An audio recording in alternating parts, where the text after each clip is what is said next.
When Dallas premiered in 1978, it changed television forever. With its gripping drama, unforgettable cliffhangers, and the ruthless charm of the Ewing family, it became one of the most talked about shows of all time. Viewers across the world were captivated by its power struggles, betrayals, and the iconic question, who shot JR? But as decades have passed, many of the brilliant stars who brought that Texas dynasty to life have sadly passed away. In this tribute, we honor the Dallas actors who have tragically left us, remembering their commanding performances, their charisma, and the legacy they built on screen. Though they're gone, the world they created, full of passion, ambition, and unforgettable drama, will live forever in the hearts of fans.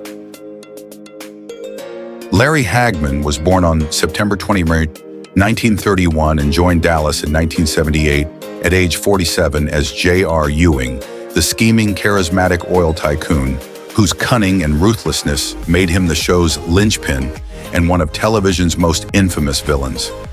J.R. was manipulative, charming, and morally unscrupulous, a man whose every betrayal and act of greed enthralled viewers and defined an era of primetime drama. Hagman's childhood was turbulent. Born to a working-class family, he experienced financial instability and emotional neglect, which cultivated an early penchant for rebellion and boldness that would later inform his portrayal of JR. Off-screen, Hagman's life rivaled the excesses of his character. He was a notorious heavy drinker, at one point consuming up to 5 bottles of champagne daily during filming, and openly experimented with LSD in the 1960s. He faced repeated health crises, including a near-fatal liver transplant in 1995, which he endured with his characteristic humor and defiance. Hagman's career had its pitfalls. He navigated showbiz feuds, producer disputes, and the constant pressure of maintaining JR's menace without falling into caricature. And his personal life was punctuated by tumultuous marriages, rumored affairs, and clashes with colleagues. Financially shrewd, he amassed a fortune through savvy real estate investments, acting earnings, and a landmark $11.5 million arbitration victory against Citigroup, proving his cunning extended off-screen. Hagman passed away on November 23, 2012 at 81 from complications of acute myeloid leukemia. His estate, estimated between $15 and $30 million, reflected a life of excess brilliance and calculated risk. J.R. Ewing became a cultural icon, and Larry Hagman's legacy is that of a man who blurred the line between life and art, living as audaciously as the character he immortalized, embodying a mix of charm, danger, and relentless drive that fascinated audiences for decades. Ken Kercheval, born July 15, 1935, brought to life Cliff Barnes on Dallas starting in 1978. At age 43, the ambitious, flawed, and perpetually unlucky foil to J.R. Ewing. Cliff's character was defined by envy, hubris, and a relentless pursuit of validation, making him simultaneously sympathetic and frustrating to audiences who witnessed his repeated defeats and near misses. Kercheval's own early life was fraught with hardship. Growing up in a modest household, he faced financial scarcity and familial pressures that fostered both resilience and an underlying anxiety that fueled his dedication to acting. Professionally, Kercheval experienced a career punctuated by both steady success and personal setbacks, including long periods of struggle with alcoholism and a 3-pack-a-day smoking habit that endangered his health. Though he largely avoided tabloid scandals, his candidness about his addictions and occasional clashes on set revealed a man wrestling with personal demons while delivering compelling performances.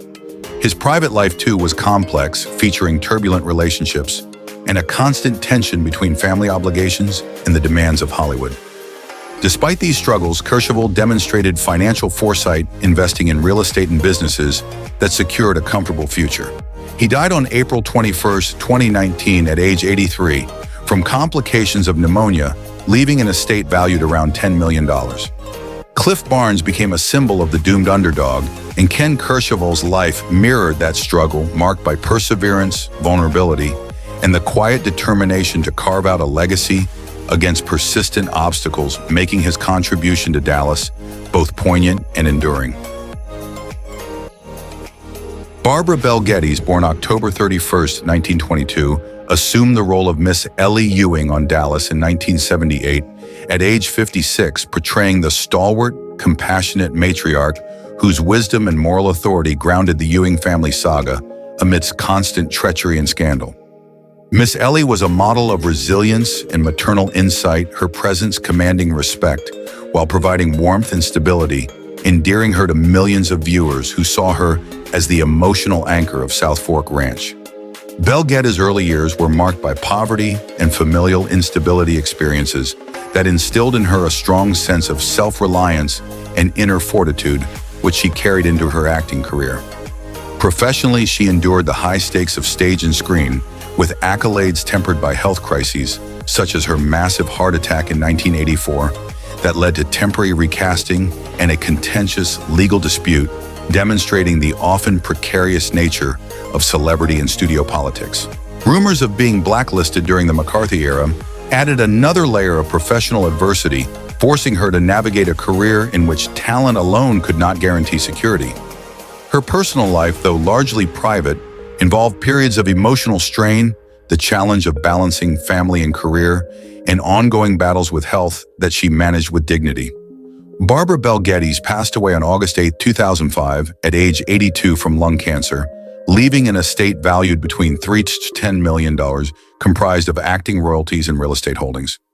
Miss Ellie Ewing became the archetype of the strong yet nurturing matriarch, and Barbara Belle Geddes herself embodied resilience, professionalism, and a quiet, commanding presence that allowed her to weather scandal, health crises, and Hollywood pressures, leaving a legacy that continues to define television's portrayal of family matriarchs.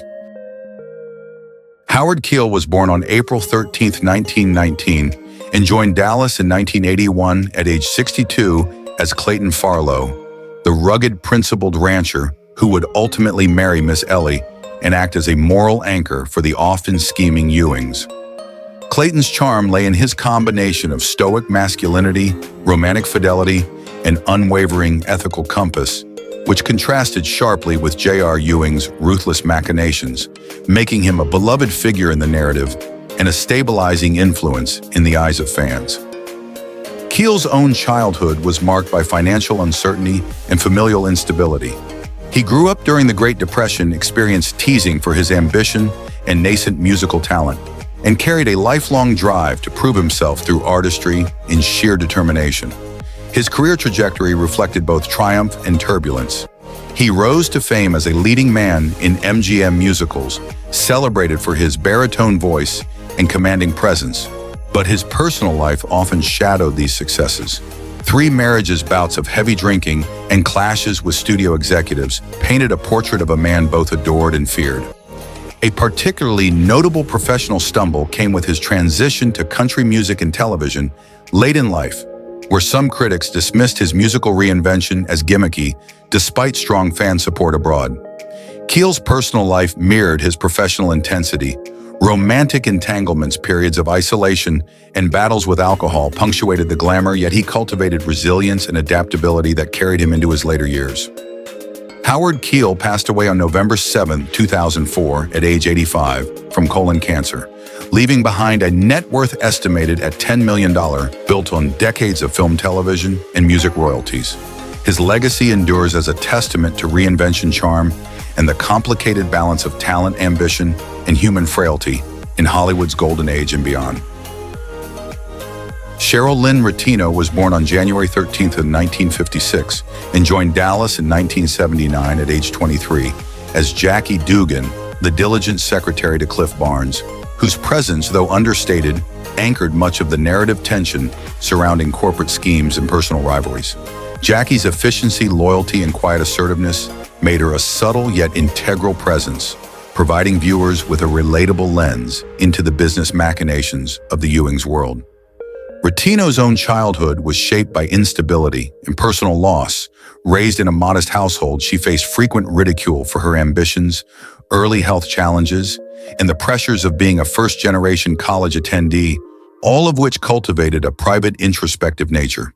Professionally, she pursued acting with a focused tenacity, yet her trajectory was punctuated by the frustrations common to many character actors: limited recognition, financial insecurity, and typecasting. Ratino avoided the tabloid scandals that plagued many of her contemporaries, yet those close to her hinted at quiet battles with anxiety and professional self-doubt, as well as the heartbreak of narrowly missed career-defining opportunities. Tragically, Rotino's personal life was cut short. She faced a sudden, devastating battle with leukemia and passed away on July 3, 1995, at age 39, leaving an estate estimated under $500,000. Her story is a haunting reflection of talent constrained by circumstance and the fragility of life, marking her as a quietly admired figure whose professionalism and grace left an understated impact on one of television's most iconic dramas. Rosanna Christensen was born on March 11, 1951, and became a fixture on Dallas in 1982 at age 31, as Teresa, the devoted housekeeper at Southfork Ranch, whose quiet observance and unwavering loyalty offered a moral and emotional grounding amid the endless intrigues of the Ewing family. Teresa's character resonated with audiences as a stabilizing presence, her compassion and discretion providing a lens into the human cost of greed, betrayal, and familial ambition. Christensen's early life was punctuated by hardship. Raised in a household steeped in financial difficulty and familial expectations, she endured teasing for her practical nature and early sense of responsibility, which propelled her toward performing arts as both refuge and vocation. Professionally, Christensen navigated Hollywood with remarkable discretion, deliberately eschewing the scandal and public drama that often accompany long-running television careers. Despite a long tenure on Dallas, she maintained a low profile, quietly observing the machinations of her co-stars and the industry at large, and later stepping away from acting in the 1990s, a decision that surprised many but underscored her prioritization of personal integrity over fame. Her personal life reflected similar discretion. She cultivated family and spiritual ties, consciously avoiding high-profile romantic entanglements and public controversies. Christensen passed away on July 18, 2022, at age 71 from natural causes, leaving behind a net worth estimated at $1 million accumulated through her television work and later ventures in ministry and counseling. Rosanna Christensen's legacy is one of steadfast professionalism, quiet resilience, and an unassuming impact on one of television's most storied sagas, demonstrating the enduring power of a supporting character to shape narrative and emotional resonance. Don Starr was born on September 20, 1917, and in 1978, at the age of 61, he joined Dallas as Jordan Lee, the urbane, calculating oilman whose loyalties to the Ewing empire were both pragmatic and self-serving, a character whose sly maneuvering behind boardroom doors and social gatherings made him a quietly pivotal force in the series. On-screen, Jordan Lee's intelligence and charm masked a ruthlessness that could emerge when profits or reputation were at stake, and Starr's portrayal lent subtlety and depth to what might otherwise have been a one-dimensional corporate antagonist. Off-screen, Starr's life was markedly more austere than his suave character suggested.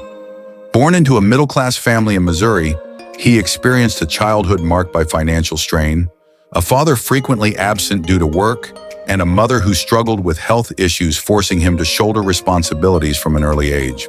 Teasing and ridicule were common during his formative years, especially because of his quiet, introspective personality, which he learned to mask behind humor and stoicism.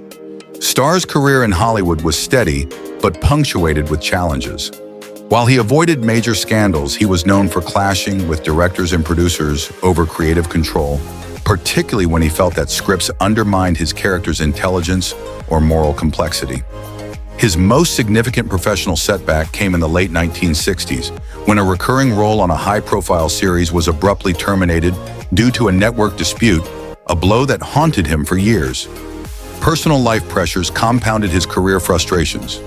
Starr married once and faced a marriage marked by tension, stemming from the demands of long hours on set and the frequent relocations required by his work. Despite these personal and professional pressures, he maintained a reputation for reliability and professionalism, gradually accumulating a modest fortune through decades of television and character acting.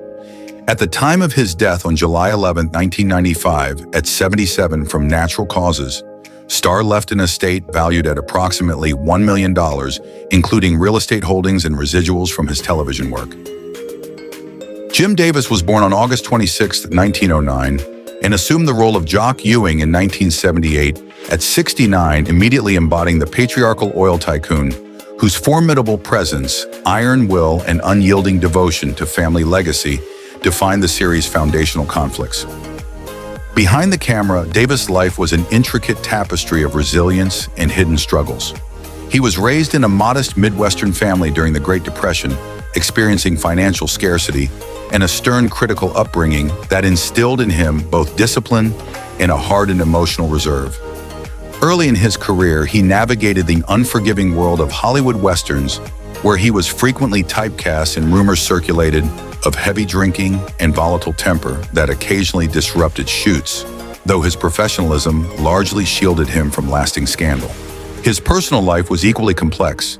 He endured a turbulent marriage punctuated by separations and reconciliations, navigating domestic pressures while striving to provide stability for his family amidst the uncertainties of an acting career.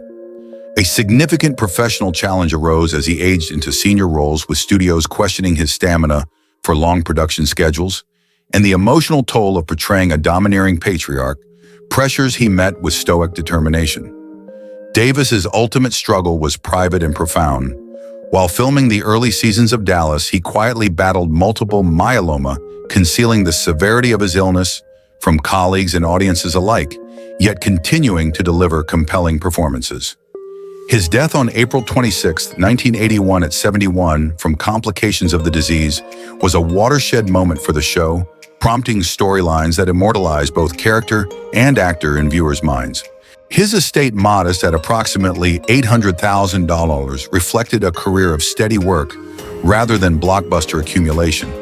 Yet his legacy as Jock Ewing became emblematic of American television's portrayal of power, family, and resilience, leaving an indelible mark on both fans and the industry. George Kennedy was born on February 18, 1925, and joined Dallas in 1988 at age 63 as Carter McKay, a formidable oilman whose strategic acumen and ruthless ambition immediately positioned him as a counterpoint to J.R. Ewing's already legendary machinations. On-screen, McKay was calculating, relentless, and morally flexible, capable of both subtle manipulation and overt aggression, providing a fresh source of tension and intrigue in the later seasons of the series. Off-screen, Kennedy's life was a study in contrast between success and struggle.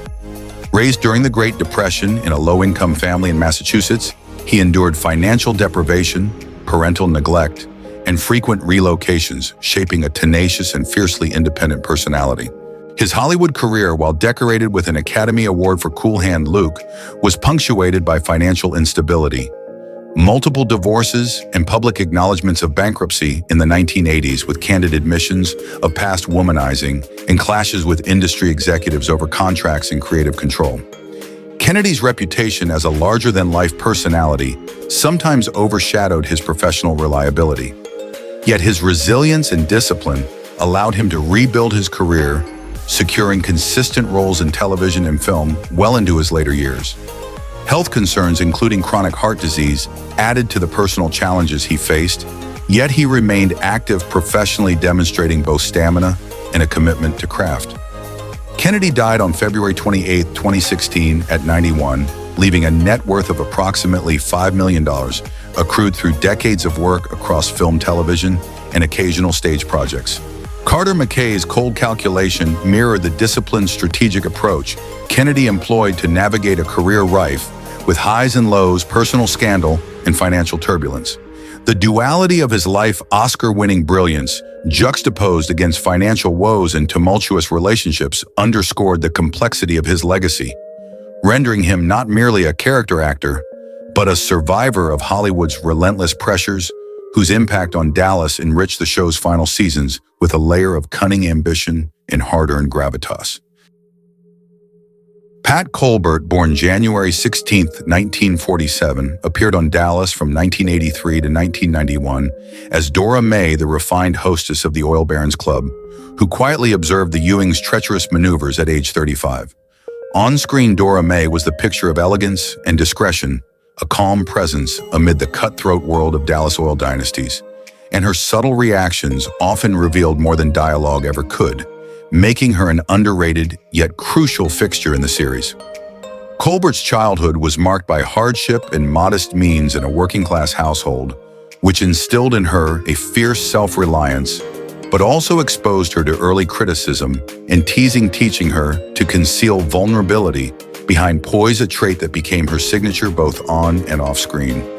Professionally, she navigated the notoriously competitive Hollywood environment without major scandals, but faced the slow grind of typecasting, repeatedly offered supporting roles without recognition for lead work, and endured periods of financial insecurity, which she rarely discussed publicly. Colbert maintained a reputation for professionalism and discretion, yet sources suggest she quietly struggled with medical issues and financial instability in later life, compounded by the absence of high-profile projects after her television tenure. Her personal life remained private with few public relationships documented, though insiders hint at long-term companionships and quiet resilience rather than public drama. Colbert passed away on June 23, 2024 at age 77, after a prolonged illness, leaving behind a modest net worth of approximately $500,000, primarily derived from her years of supporting television roles and modeling work. Dora may have been a background observer of power struggles on screen, but Pat Colbert's life embodied the quiet determination, understated charm, and resilience of a woman who carved a professional niche without fanfare while quietly confronting personal and financial challenges. Morgan Woodward, born September 16, 1925, brought rugged authority to Dallas as Punk Anderson, the steadfast Ewing family friend, and oilman, first appearing in 1980 at age 55. Punk was the embodiment of traditional Texas grit, loyalty, and moral backbone in a universe rife with deception and betrayal, giving audiences a reliable anchor amid the Ewings' relentless scheming. Woodward's own childhood was complicated. He grew up in a financially constrained environment where discipline was strict and affection sparse, cultivating a stoicism and toughness that would define his professional and personal demeanor. Career-wise, Woodward faced a Hollywood industry that often typecast him as the tough, laconic Western or military figure, leading to a prolific but sometimes creatively stifling trajectory in series like Gunsmoke and Star Trek, where he became a dependable character actor, yet seldom achieved leading man glory. He was deeply private off-screen, avoiding scandals, though colleagues noted his perfectionism and intensity during filming could create friction with co-stars accustomed to a more relaxed approach.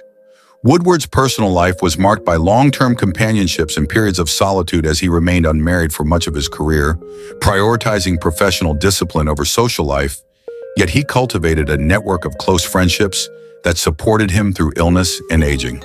He passed away on February 22, 2019 at age 93 from natural causes, leaving a net worth estimated between $1 to $2 million, a modest sum reflecting decades of steady television work. Punk Anderson was a pillar of stability for the Ewings, and Morgan Woodward's life mirrored this resilience, a man of strong principles, quiet strength, and an enduring professional legacy. George Petrie, born November 16, 1912, took on the role of Harve Smithfield, the shrewd and precise attorney navigating the Ewings' endless legal battles beginning in 1979 at age 67 and continuing until 1991. Harve was pragmatic, calculating, and ruthlessly efficient, often the unseen hand that kept the family's empire from collapsing, a character who commanded respect for intellect over charisma and subtly influenced major plot lines with a few carefully chosen words. Petrie's early life was shaped by economic struggle and familial expectations, compelling him to internalize a drive for excellence and conceal insecurities beneath a composed, authoritative exterior. Professionally, he spent decades mastering the craft of character acting, appearing in Broadway productions and television dramas, yet faced the common frustrations of older actors in Hollywood, typecasting, limited screen time, and constant scrutiny, though he successfully avoided scandal. His perfectionism in rehearsal was noted to be intimidating, and he reportedly demanded high standards from younger actors, sometimes causing behind-the-scenes tension. Personally, Petrie led a quiet life with few romantic entanglements or public controversies, focusing instead on mentorship, craft, and the steady accumulation of professional respect. Despite his lack of headline-grabbing fame, Petrie's net worth at death was approximately $1 million, representing decades of diligent work in television and theater. He passed away on November 16, 1997, on his 85th birthday from natural causes, leaving behind a legacy defined by integrity, precision, and an unwavering commitment to his craft. Harve Smithfield may have operated in the shadows of the Ewing's dramas, but George Petrie's life was similarly dedicated to quiet mastery, leaving an indelible mark on Hollywood's character actor tradition, while navigating a career free from scandal but filled with disciplined artistry.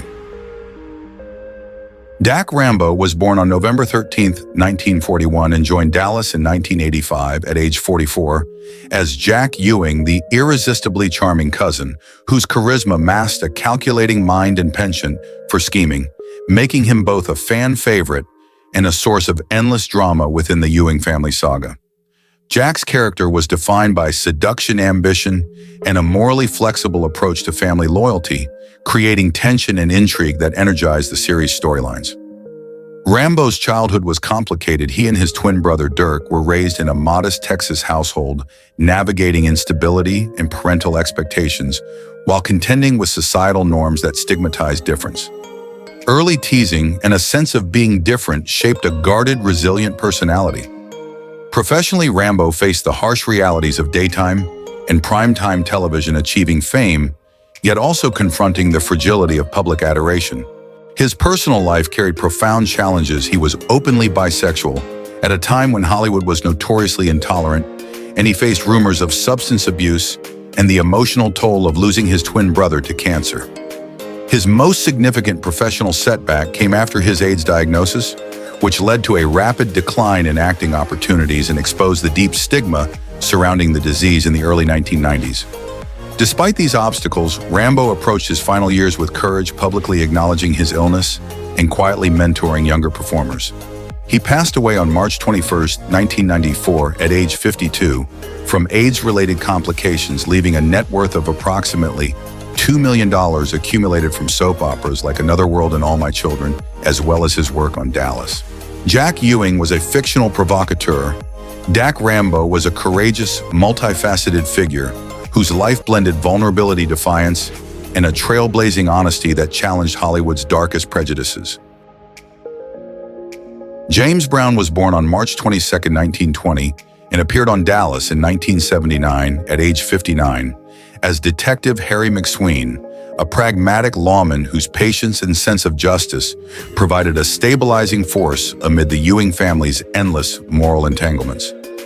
Harry McSween was loyal yet occasionally tempted to bend rules, reflecting the complexities of policing in a world dominated by wealth, influence, and corruption, a subtle counterpoint to the excesses and manipulations of the Ewings that endeared the character to viewers. Brown's childhood was shaped by the Great Depression, forcing him to confront scarcity and social upheaval experiences that instilled a disciplined work ethic and cautious pragmatism. Throughout his career, he appeared in numerous supporting roles, often in westerns and crime dramas, building a steady if understated legacy. While his professional path remained free of scandal, whispers of financial instability and struggles to sustain income in later years highlighted the precarious nature of life for character actors in Hollywood's studio system.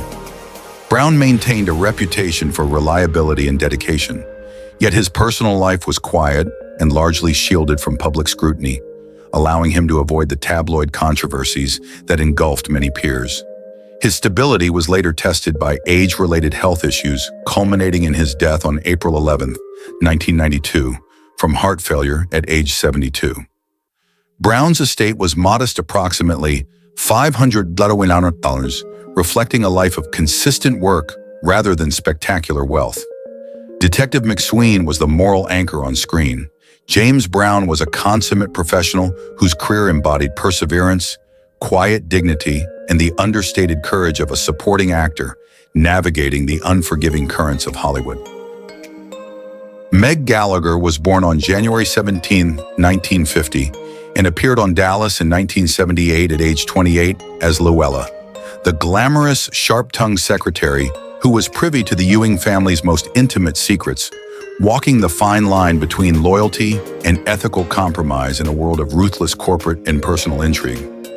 Luella's character was both alluring and cunning, embodying the archetype of the savvy, stylish assistant who could navigate and manipulate the inner workings of Ewing Oil, leaving audiences intrigued by her intelligence and moral ambiguity. Gallagher's childhood was marked by emotional turbulence, raised in a household of high expectations. She experienced neglect and early social pressures that fostered a sense of self-reliance and a guarded approach to relationships. Professionally, she maneuvered through a competitive industry landing roles that capitalized on her beauty and poise, yet she faced setbacks including abrupt contract terminations and behind-the-scenes tensions rumored to stem from disagreements with producers or co-stars. These challenges, coupled with the intense scrutiny of Hollywood's beauty and behavior standards, created a complex professional landscape that demanded adaptability and resilience. Off-screen, Gallagher largely avoided scandal, though speculation surrounded her sudden departure from Dallas and whispered tensions with cast members. Her personal life remained mostly private, but friends noted her occasional struggles with loneliness and maintaining intimate relationships in the shadow of public attention.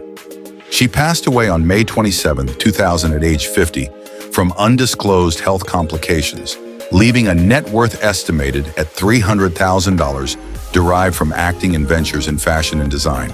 Luella was a fleeting but memorable presence in the Ewing saga. Meg Gallagher's life was a nuanced portrait of grace under pressure, navigating the glittering yet often harsh realities of a career in Hollywood, while keeping her personal battles largely out of the spotlight. Thank you for watching as we reflected on the lives and legacies of the actors from Dallas who are no longer with us. Their humor, charm, and unforgettable performances brought joy to millions and helped shape the show into a classic. While their journeys ended far too soon, their impact lives on through every scene, every laugh, and every memory they've left behind. As we honor their lives, we're reminded of how deeply television can touch our hearts. Join us next time as we look back at more stars who left us too soon, but whose stories continue to shine.